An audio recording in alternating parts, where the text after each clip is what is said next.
All right. Father, just want to come to you and just thank you for all the blessings you give us every day.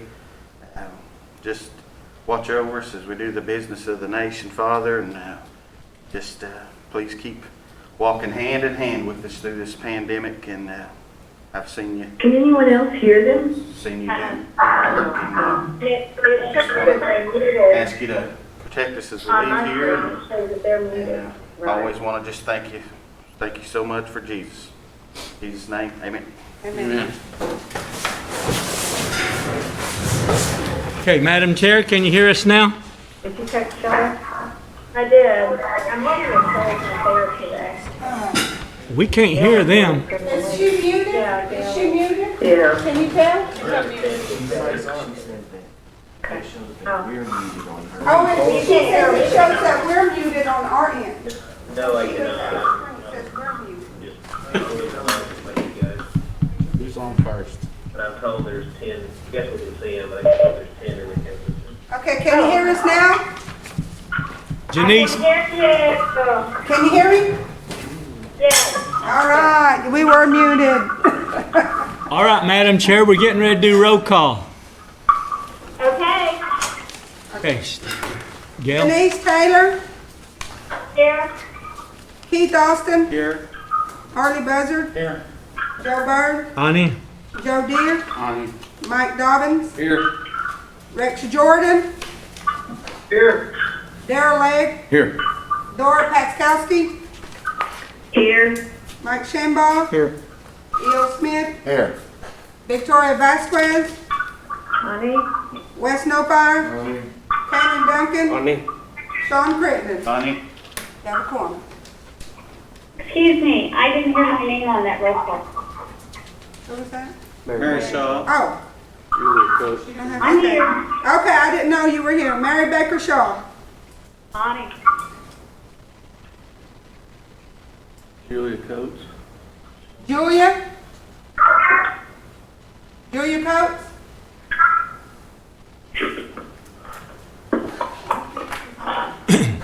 Julia Coates, are you here?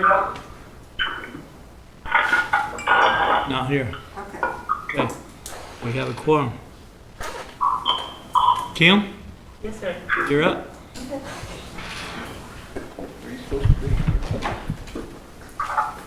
Microphone's here.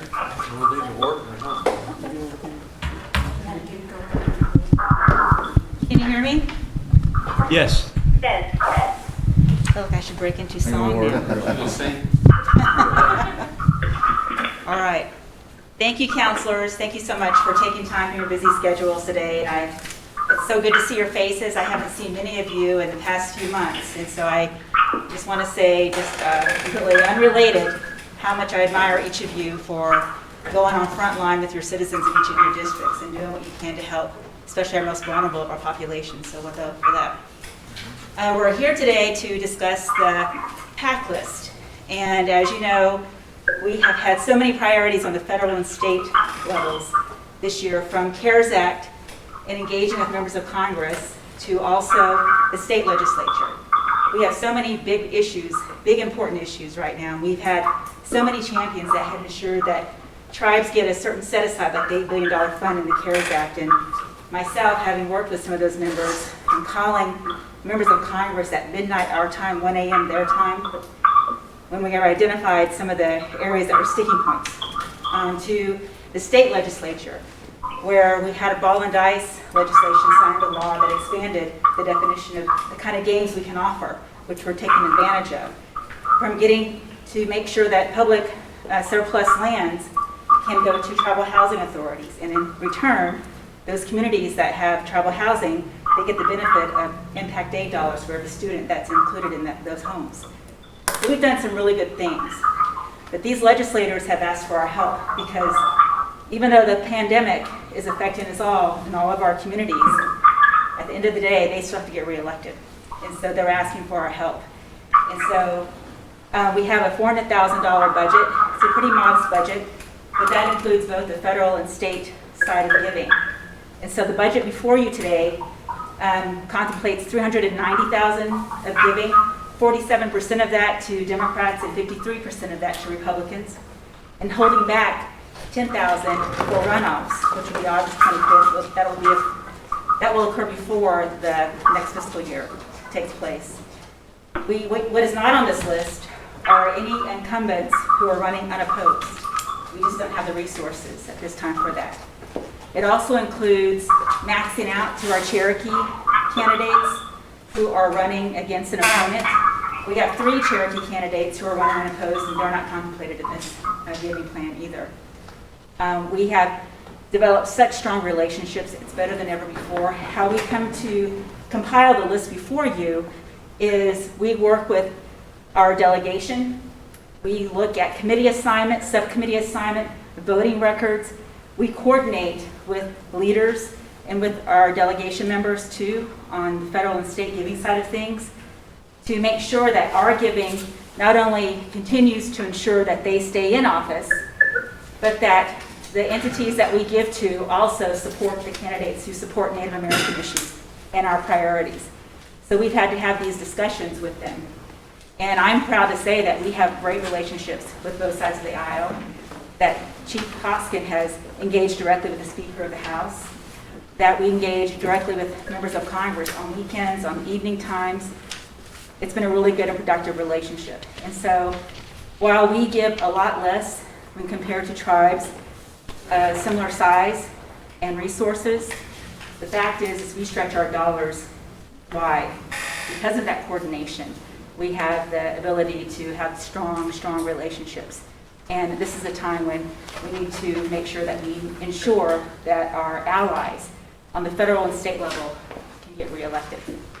And with that, I'm happy to answer any questions you might have.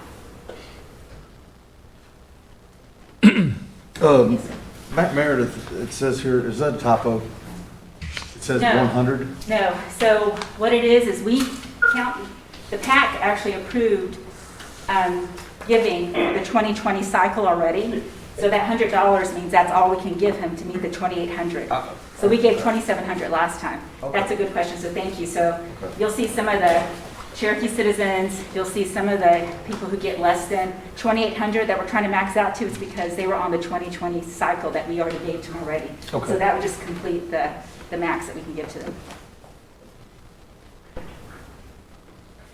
Any additional questions? Yes, Counselor. Yes, Jim, sir. I just want to say I appreciate you guys' hard work on everything. I think we've really seen what forging these great relationships and how they pay off over this pandemic and the work that you guys done. That's great. And I also like to see the split, pretty even split on Dems and Republicans, and good work. What We're proud of this list. I mean, with dialogue from the chairwoman and the speaker, over time we've developed it in a way that we also provide you notes. So you can see how we factor in some of the things that we do in order to make the recommendations that we're making. Anybody else? Hey, Kim, here in Tulsa, I just want to say, sort of like Haney is, we appreciate this, and like Councilor Austin said before, with us doing it just both sides equally, it allows us to do position work to help our community, being able to pick up those phones to call those people.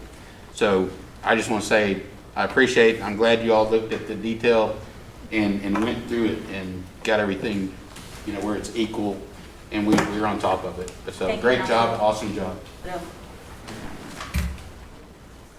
Counselor Dodd? This is off subject a little bit, Kim, although our giving is, a lot of it is related to gaming.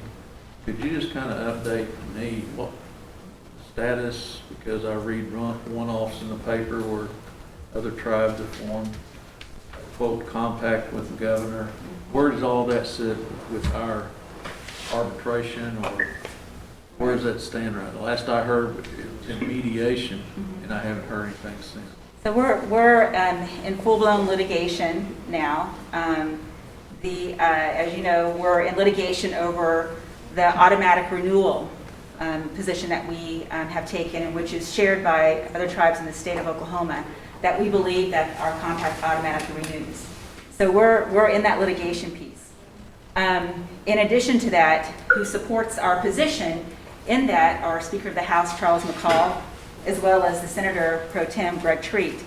And they not only believe in automatic renewal of our gaming compacts, but they also believe that the governor lacked the authority to sign the compacts that he signed with the Otoe, Missouri and the Comanche tribes recently. And so there's litigation regarding that now too. So we kind of have two separate tracks going on regarding the Otoe, Missouri and Comanche litigation and the governor's authority, as well as the ongoing litigation regarding whether or not the compacts automatically renew. We believe we are in the stronger legal position here, and so we believe we will prevail, but the litigation is ongoing. And so I'm not sure, when that decision will come down the pike, but we have gained our alliances with the Attorney General of the state, with the other tribes across the country, and with leadership on the House and Senate side, and so of the state legislature. So I think we're in strong legal footing and definitely have the strong alliances, and we have to, respond if we need to after this. Thanks, Rick. Anybody else? Council Buzzard. Cam, can you go over this and explain on page 4, we have Republican Central makes 5,000, Senate Majority Fund 5, Citizens for Good Government 5,000, New Direction PAC for 5,000, Republican Senate House Committee for 5,000, Majority Fund 5,000, and Prosperity PAC 5,000, and Pioneer PAC 5,000. What? I read what you said in there, but I don't remember seeing this many in there before, is what I'm getting at. Right. And how are these formed? Right, so this goes back to what I said earlier about coordination. Keep in mind, we have a very modest budget, and trying to stretch our dollar as wide as possible, we have had conversations with the Speaker of the House, the Senate leadership, and we have worked with them on how else can we be helpful. For example, say we might have maxed out to a legislator. How else can we help that legislator? Well, we first of all can work with the leadership to get money to the PACs that they support, so they in turn can support the candidates that support our issues. So that's the coordination piece here. And so we were very transparent in what these PACs do and who supports them, whether it's Speaker McCall, Senate leadership, or our own. We have Representative Josh West, who I know many of you know, who is running unopposed and who asked us to look at a couple of PACs too, along with his leadership, to again support the candidates that support our issues. So these are also the discussions that we have with leadership, to make sure that that money does not go against any people who are our champions, and that they're dedicated to the people who are our champions on these issues. But it's just another way of building the alliances with leadership, as well as supporting candidates that we might not be able to support more of on this list.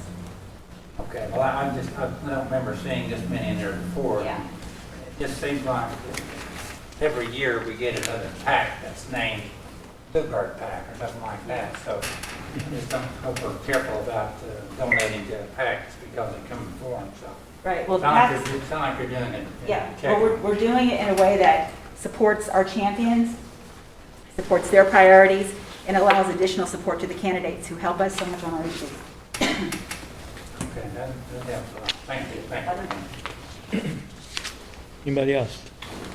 Wes? This is ours. Does CNB have something similar? Do they do PAC donations too? No, they have a political giving policy, and so there are some limited giving that CNB has done, but any of the contributions that are over 10,000, for example, then the council is aware of all those, and so is the CNB board, but that has been a limited amount. Perfect. Awesome. Appreciate it. Thank you. Any given to the PAC in years past has always come to the council first. I think that's good policy. Anybody else?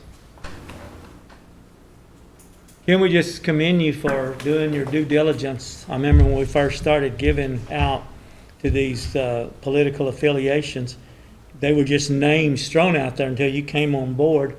Then you've attached a summary and what they stand for and how we can rely on them and some of the legislation they've supported.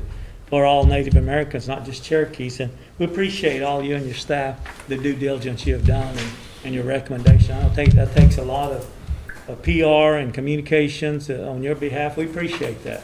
What else was there? Okay, anybody else? Yes, Councilor Austin. This is commendable effort here, and I think we're reaching pretty deep with the resources we have.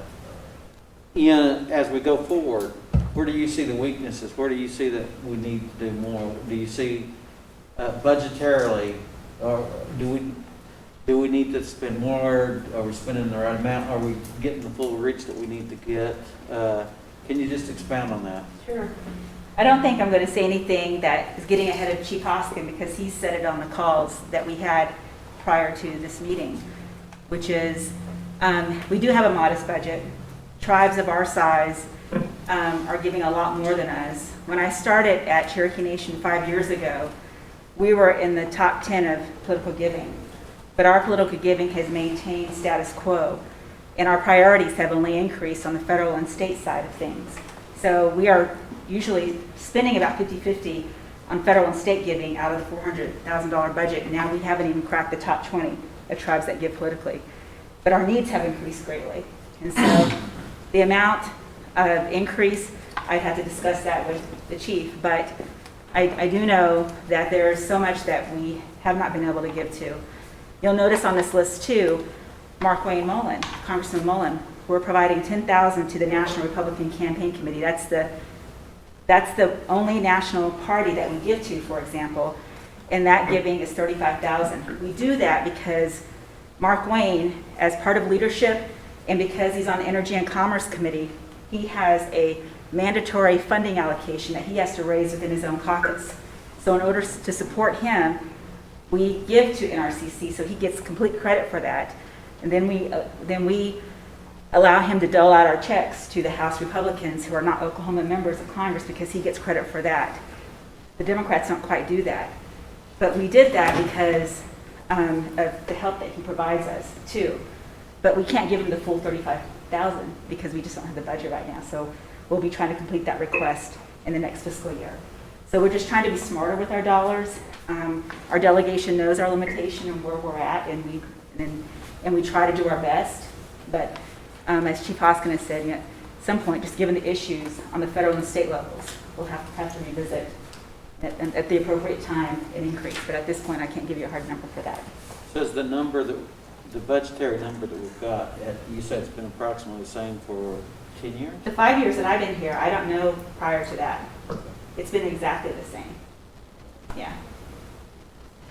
When I first started, we had more federal priorities than we did state. So that's why we're able to give more on the federal side, but our issues are, and our priorities are pretty equal on the federal and state side, so we pretty much split 50-50 in the $400,000, 200 to federal and 200 to state. In the runoffs, we're anticipating, we're kind of anticipating those for state races and not federal races too. Thank you. Yeah. Joe? Good. Anybody else? Shambo? I'm good. You good? Kanan? Everybody good? All right. So, Kim, we really appreciate you coming forward with this list here. So, Thank you.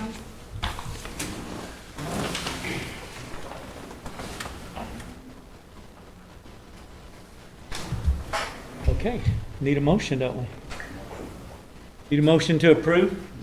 Got a motion? Second. Second. Discussion? All in favor, signify by saying aye. Aye. All opposed? I think everybody, Gail.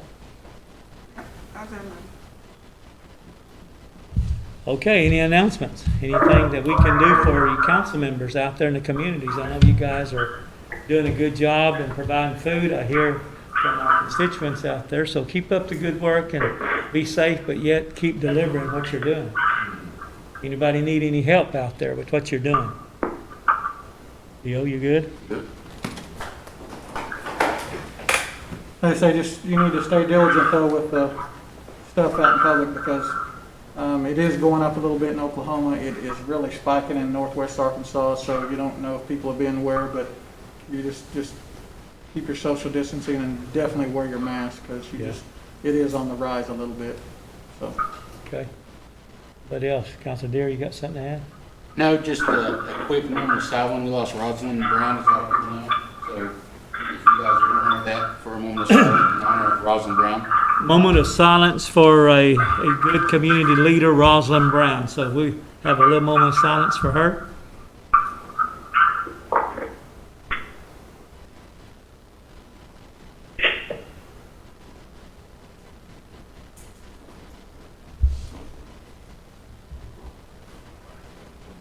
Okay. Time to entertain motion to adjourn. Motion, got a second? All in favor, signify by saying aye. Aye. Adios.